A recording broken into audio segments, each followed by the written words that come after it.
in life, we've seen within this part of the world great people like Al-Khwarizmi, who invented algorithm.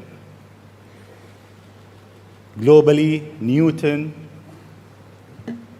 Henry Ford, the Wright brother, Albert Einstein, and Elon Musk.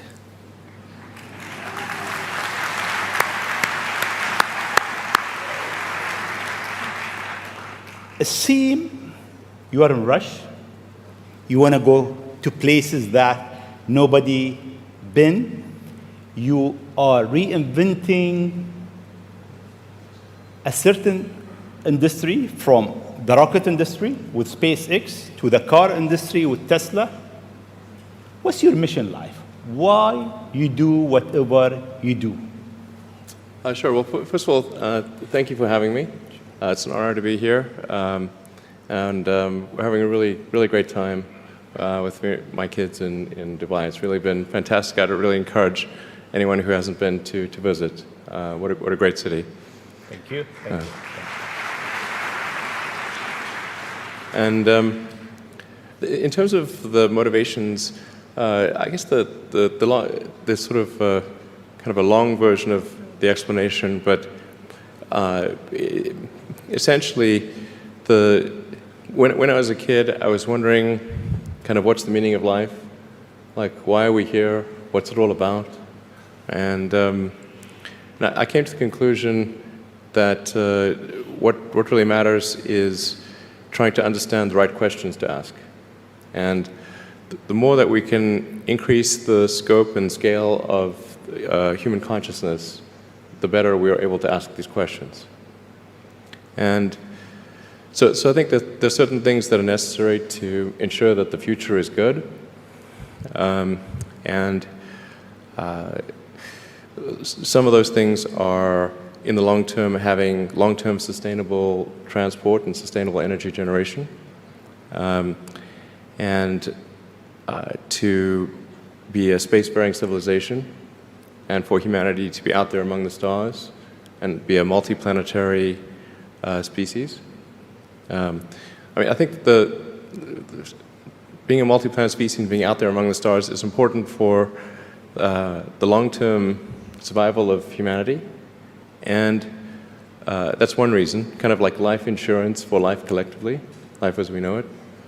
But then the part that I find personally most motivating is that it creates a sense of adventure, and it makes people excited about the future. And if you consider two futures, one where we are forever confined to Earth until eventually something terrible happens, or another future where we are out there on many planets, maybe even going beyond the solar system, I think that second version is incredibly exciting and inspiring, and there need to be reasons to get up in the morning. You know, life can't just be about solving problems. Otherwise, what's the point? There's got to be things that people find inspiring and make life worth living. So what is life for you? I mean, you look at our life, and I heard you before speaking. Is it a dream? Is it Is life a a real? dream? Is it a million D? What is life for Elon Musk? I find as I get older, I find that question to be maybe more and more confusing or troubling or uncertain. I think particularly when you see the advancement of something like video games, you know, like say 40 years ago, you had video games. The most advanced video game would be like Pong, where you had like two rectangles and a dot, and you're like batting it back and forth. I played it. Oh yeah, like me too, exactly. I That's played Pong. Exactly, it sort of dates you a little bit, but yeah, we both played the same game. And that was like, wow, that was a pretty fun game at the time. But now you can see a video game that's photorealistic, almost photorealistic, and millions of people playing simultaneously. And you see where things are going with virtual reality and augmented reality. And if you extrapolate that out into the future with any rate of progress at all, like even 0.1% or something like that a year, then eventually those games will be indistinguishable from reality. They'll be so realistic, you will not be able to tell the difference between that game and the reality as we know it. And then it seems like, well, how do we know that that didn't happen in the past and that we're not in one of those games ourselves? Interesting. I mean, could be. Everything is possible in life. I mean, particularly like things seem to be accelerating to something. Isn't it? I mean, if we look at our life, it seems in the past 100 years, life been accelerating quite fast. Yeah. In the past 20, It's much getting faster. faster and faster. Is it more slow? So my question is really, how life will be in Earth 20, 30, 50 years from now? Our education, our transport. How do you see it? Well, I think this is one of those things that's quite difficult to predict. When you think of, say, the first controlled powered flight was 1903 with the Wright brothers. And then 66 years later, we put the first people on the moon. I mean,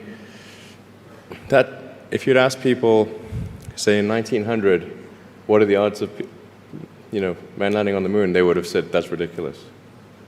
And if you try to talk to them about the internet, they would not even know what the heck what are you even talking about? Like, this sounds so crazy. But today, with a $100 device, you can video conference with anyone in the world, on the other side of the world. And if you have a Wi-Fi connection, it's basically free. Free to have an instant visual communication with anyone, or even with millions of people. With social media, you can communicate to millions of people simultaneously. You can Google something and ask any question. It's like an oracle of wisdom that you can ask almost any question and get an instant response. It would have been incredibly difficult to predict these things in the past, even the relatively recent past. So I think the one thing that we can be quite certain of is that any predictions we make today for what the future will be like in 50 years will be wrong. That's for sure.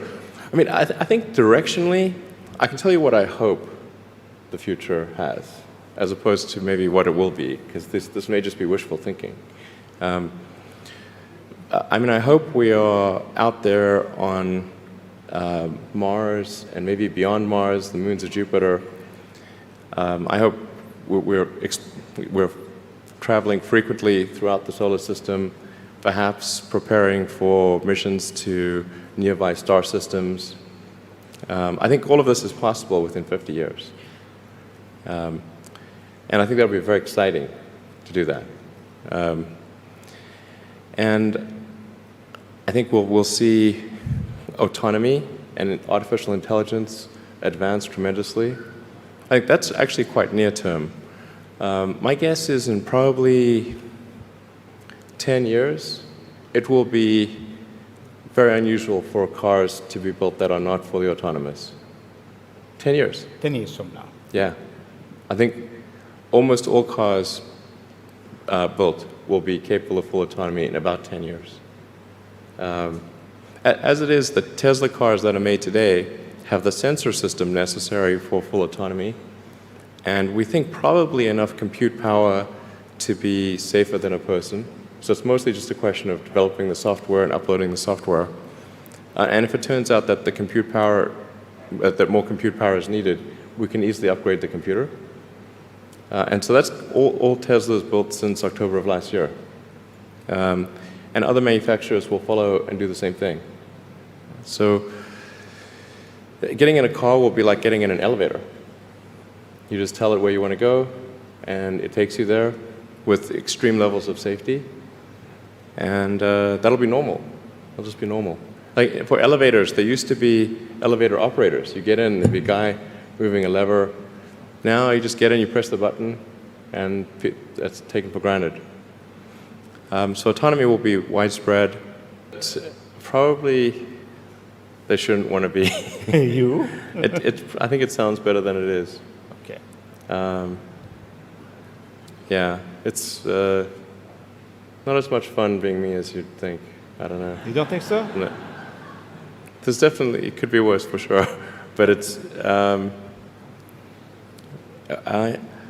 not sure I'm not sure I want to be me. Okay. But if,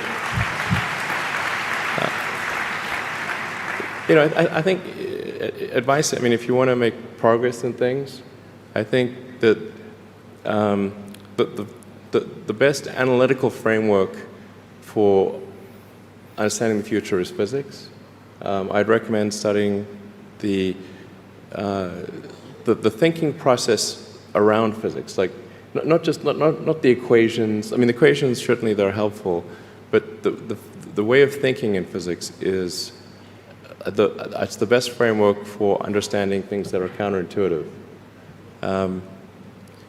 And always taking the position that you are to some degree wrong, and your goal is to be less wrong over time. I think one of the biggest mistakes people generally make, and I'm guilty of it too, is wishful thinking. Like you want something to be true, even if it isn't true, and so you ignore the things that you ignore the real truth because of what you want to be true. This is a very difficult trap to avoid, and like I said, it's certainly one that I find myself in having problems with. But if you just take that approach of you're always to some degree wrong, and your goal is to be less wrong, and solicit critical feedback, particularly from friends. Like particularly friends, if somebody loves you, they want the best for you. They don't want to tell you the bad things. So you have to ask them, and say, really, I really do want to know. and then they'll tell you. Thank you very much. It's been